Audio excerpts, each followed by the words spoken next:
kur esu, matyt, sakyti nereikia.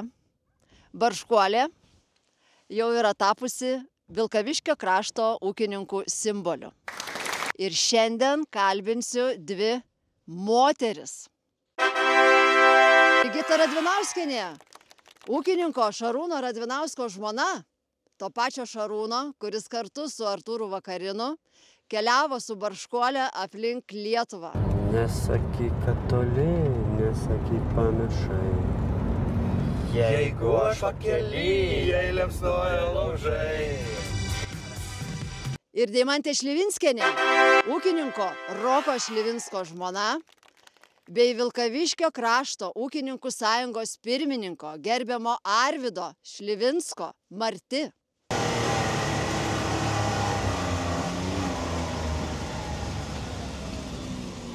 Jolanta, nu ką tu čia filmuoji? Važiuojam, darbai nestovi. Go, go, go, go, go, go. Oh, Mona Lisa, te sí, gonna light that fire. Baila, baila, un poquito, tenemos de night. Oh, Mona Lisa, I know we're gonna start that fire. Visų pirma, tai aš esu 3 vaikų mama. Brigitą randam panirusią prie kompo į darbus, kaip jauteisi išleisdama savo vyrą į tą Barškuolės kelionę. Sveika, Jolanta. Labas. Net nežinau, kaip apsakyti šitą savo pirmą emociją. Gal pirminiai buvo ta emocija, kad man buvo toks iš tikrųjų šokas. Aš nebuvau iš tų žmonių, kuris sakė, wow, jėga, čia cool. Man buvo toks šokas, tipo, rimtai. Čia tokia buvo improvizacija, kuri aš bijojau, kad gal nepavyks. Ir aš sakau, žinai, gal pagalvojam, gal dar kažką, gal tu važiuok vėliau, gal lapkritį, gal kažką. O jis nesako, žinai, aš davai, varau vaba. Viskas, kadras trūksta. Baisus jaudulys. Aš bijojau, kaip sakau, kitos dienos, kol neišleidom. Va, kai išleidom, tas išleidimas buvo nerealus. Mačiau, kiek žmonių jį palaiko ir galvoju, dabar jau bus gerai. Jau gali nesinervuoti, jau nebijok. Tikrai, aš kai sakau, tašą nubraukiau, kaip mačiau, kai išvažiavau, atsisuko taip į mane. Ir žiūriu, ir jis taip galvoja, kur aš išvažiavau. Nu viskas, paskutinė patepimas su kompanija. Viskas. Kebrytė jau žemėlapius taškus nusiminė, tuoj kils į kovą. O aš galvoju, kas manęs dabar laukia, nes aš labai tų komentarų bijojau. O čia susigalvoju, bet tikslo važinėja, kur aš šiaip degina. Ir aš galvoju, Dieve, kaip man jiems išaiškinti, kad čia nebereikalų, čia jų yra svajonė, čia jų tikslas. Kokia tu žmona, kad tu savo vyrą išleidai tokią nesąmonę daryti, aš galvoju, kodėl aš bloga? Nu, kodėl aš dabar bloga? Aš negaliu jo paimti ir pririšti, sakau, kokio, nežinau, daiktų sakyti, ne, tu nevažiuosi. Da bandžiau lyg ir atsimušinėti, kažkam atrašinėti, o po to supratau, kad tai yra bergždžias dalykas. Kas norės, tas supras, kas norės mus palaikys, o kas ne, tai ne mano bėdų. Tiesiog vėl įkibau savo darbus, į vaikus, į rutiną, dariau, kas man priklauso ir galvoju, žinau, tie, kurie komentuojat, gal toliau ir komentuoju, kad aš tiesiog nebeskaitau.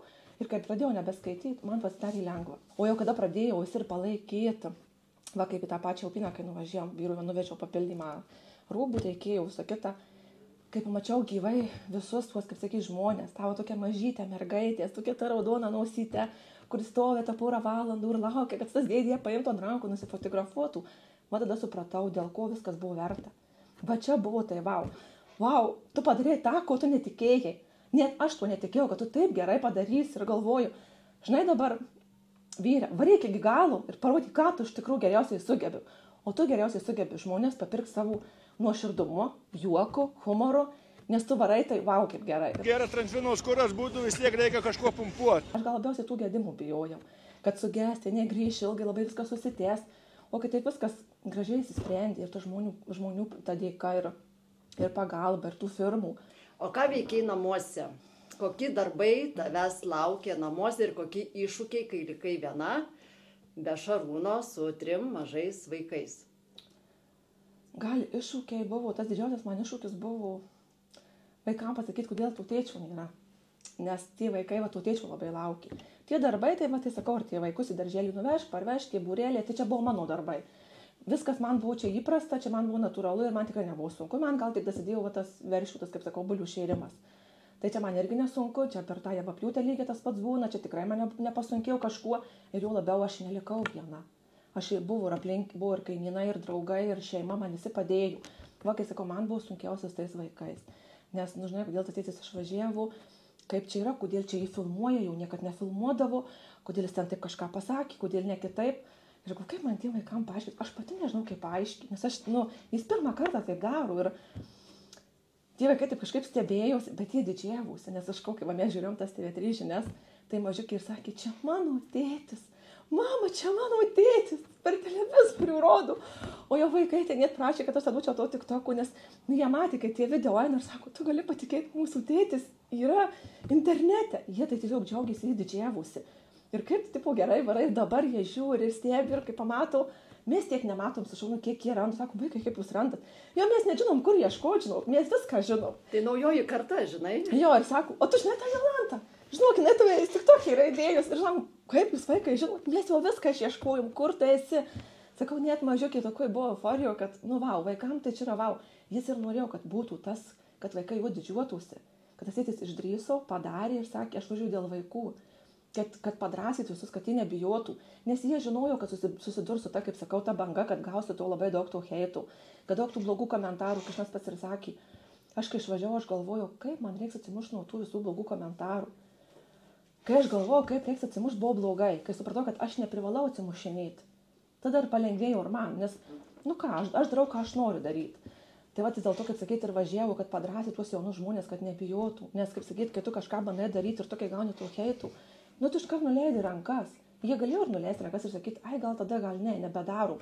Nežiūrėti komentarai, kad čia ūra telšia ar dar kažką. Galėjau sakyti, gal tada negerai.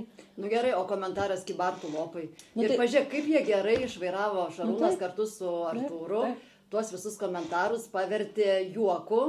Labai teisingai priėmė ir galų gale po to baigėsi tie visi blogi komentarai, nes realiai pamatė, kokią socialinę akciją ir misiją šitie du vyrai ir tavo tame tarpe Šarūnas įgyvendino. Sakykit, ką norit, mes vis tiek darysim. Nes, kai sako, tie patys Kybartų lopai, ne prie ko tie Kybartai, ne prie ko. Bet jie tokį kaip juoką prieimė, tokį kaip sakyt, ir smagu. Vilkaviškis ne Kybartai, ne? Koks jūsų ūkis yra? Mišrus, augalininkystė, gyvulininkystė? Mūsų ūkis yra mišrus, nes vyras daugiau, kaip sakyti, augalininkas, o aš turiu obuolių vadinamų, kai sakyti, tai mes esam tokie mišrus. Tai kol buvo Šarūnas išvažiavęs, tu rūpinaisi būtent galvijais. Dar ir galvijais, ne? Dar ir galvijais, kai sakau, ne tik jo namai, šeima, bet dar ir galvijais. Dasidėjau, aš nesakyti, kad čia buvo labai jau čia paprasta ir lengva, bet reikėjo tam skirti laiko ir jėgų. Ta pasiraitoji rankojas ir, ką ir eini, ką daryti reikia, tai eini. Galbūt, žinot, kai didesnis ūkis, žaitum gal nuo tų darbuotojų, mes jų neturim, mes viską darom su Šarūnu dviese. Mes esam, kai sakau, mūsų ūkio komanda. Jis vadovauja, diriguoja, o aš ta, kuri, žinai, viską, kad padeda jiem kartu sustyguoti. Jeigu kažkas ten atsitiko, ar ten traktorius sulūžo ar kažką, gaunu signalą, važiuoju ten tą parvežį, chemikalų reik, aš tokia laukiu ant skambučių, ant signalų ir važiuoju. Tokia visur laukiu, kai sakau, jo žinios. Jis pasako toks pagrindinį žodį, o aš tokia laukiu iš jo nurodymų. Tai vienu žodžiu, jūs su Šarūnu dirbat ūkyje kartu? Taip. Nepasitikėjau ir nedrįsau už to traktoriaus vairus. Kada namo grįžto? Kažkaip aš bijojau, gal kaip aš dabar susitvarkysiu tą moteris, bet susitvarkiau, viskas gerai.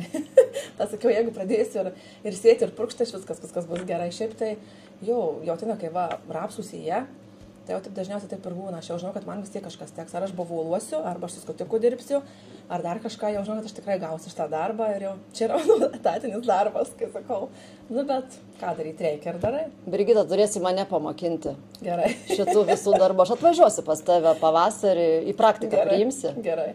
Tik nežinau, kaip tas darbų vadovas, žinai, čia užskaitys, aš irgi gaunu. Reikės su to darbų vadovu paderinti. Tu pastabų ir daug gaunu iš pradžių, tai buvo. Tai ne taip padarė, tai ne tą, tai tas kersinė netokia. Reikdavo daug pasitaisyti ir pašlifuotų kampų, kai sakau, bet po biskį jau gražėja, manau, ta darbo kokybė. Tai jis geras mokytojas, ar ne? Tai faktas. Taip, tai sakė. O tu gera mokinė? Vadinasi gera. Kiek metų ūkininkaujat, Brigita? Jūs jauni žmonės esate? Tai jau daug, nuo 2009, tai jau nemažai. Taip, nemažai. Aš kaip su Šarūnu, kaip sakyt, susituokė, tai ir taip, tas toliau taip ir tęsės. Jis prieš tai ūkininkavo ir aš į šitą, nors visą laiką sakiau, kad nebus ūkininkų žmona. Bet, kai sako, niekada nesakyk niekada. Brigita, kas pasikeitė, kai Šarūnas grįžo iš šitos žymios kelionės aplink Lietuvą su Barškuole? mūsų gyvenime kažkokio labai baisių pokyčių neįvyko, kai aš sakau, man tai grįžo toks pats vaikų tėtis, tas pats vyras ir tas pats žmogus grįžo. Man tai svarbiausia žmonos. Brigita, kaip jautiesi? Gerai, dabar jau gerai. Jau dabar ramu, jau dabar wow. Sulaukė mane? Sulaukim jau. Svarbiausia, kad sulaukim, sveiki, gyvi ir viskas labai gerai. Bet jeigu ne aš, tai nieko čia nebūtų. Kaip dirbom kartu, taip ir dirbam, aš daugiau prie kompiuterio, prie visokių popierų, jisai daugiau dabar jau garaže, pradėjau remontuoti traktorių. Kai sakyt, ta pati rutina mūsų, tik tiek, kad tokio daugiau gal dėmesio susilaukėm. Tai koks tavo išsilavinimas? Esu ekonomistė, pabaigus ekonomiką, labai patinka tie skaičiukai, tai ir toliau skaičiukais dirbu. Trečia veikla mano yra ūkininkų sąjunga. Čia aš atiduodu savo, kaip sakau, dalį širdies ir didžiąją dalį širdies, nes tai yra man pats mieliausias darbas, nes jis mane labai motyvuoja, tas ūkininkų vieningumas, nuoširdumas, jis tiesiog mane veža, skatina dar daugiau dirbti. Kai prieš 2 metus mes įsikūrėm ir kai mes galvojom, kad bus gerai, mes nesitikėjom, kad mes taip gerai padarysim, kad mes tiek į protestą paleisim daug traktorių, kad bus toks vieningumas, tie laužai. Dabar ta pati Barškuolė, išleidom, wow, o kaip grįžo iš Barškuolės mūsų vyrai, mes pasitikom dar geriau. Ir tada tas vieningumas parodė, kokį mes esam stiprūs. Mes esam tokie stiprūs, kad aš manau visi suprato. Nu va, aš kaip ir išgelbėta. Nesakyk, kad toli, nesakyk, pamiršai. Jeigu aš pakely, jei liepsnoja laužai.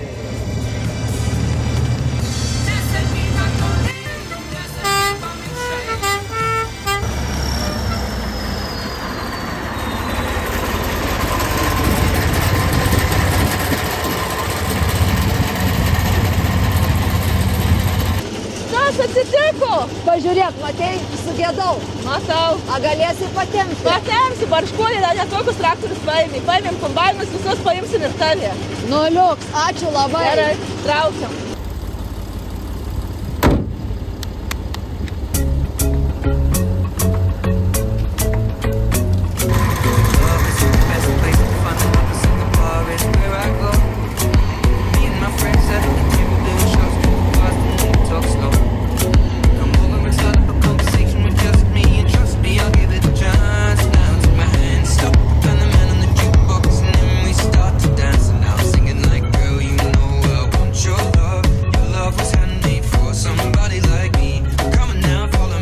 Linksma gaida, eilėraščio įteikimo ceremonija man parašyto specialiai mažučių poeto. Influencerė Jolanta. Įdomų turinį Jolanta kuria, apie save sekėjus būrė. Ji žengia per remonto boksus, aveidama madingus kroksus. Prikausto dėmesį 4 numerio krūtinį, prie aplinkos priderinta rankinį. Jolanta interneto dyva, ji nuolat rodo pozityvą. Nors sveria nedaugiau už skiedrą, bet pakelia ir šiupelį, ir viedrą, plaukus susukusi į kuodą, sandėlį atlieka darbą juodą. Vyrams darbuotis čia vergoviai, juos nuolat pušina vadoviai. Išsiurbia marčiaus kraują kaip dėlė, Kruonio apylinkių lėlė. Vairuojant traktorių baugina eismas, aplinkinių eismų dalyvių teismas, gaudoma tifą atsirėmus į kapotą, begerdama mamos kompotą. Jolanta džiugina kelionės, čia gimsta mintys ir svajonės. Sugrįžus juda tik į priekį, padvigubins sekėjų kiekį.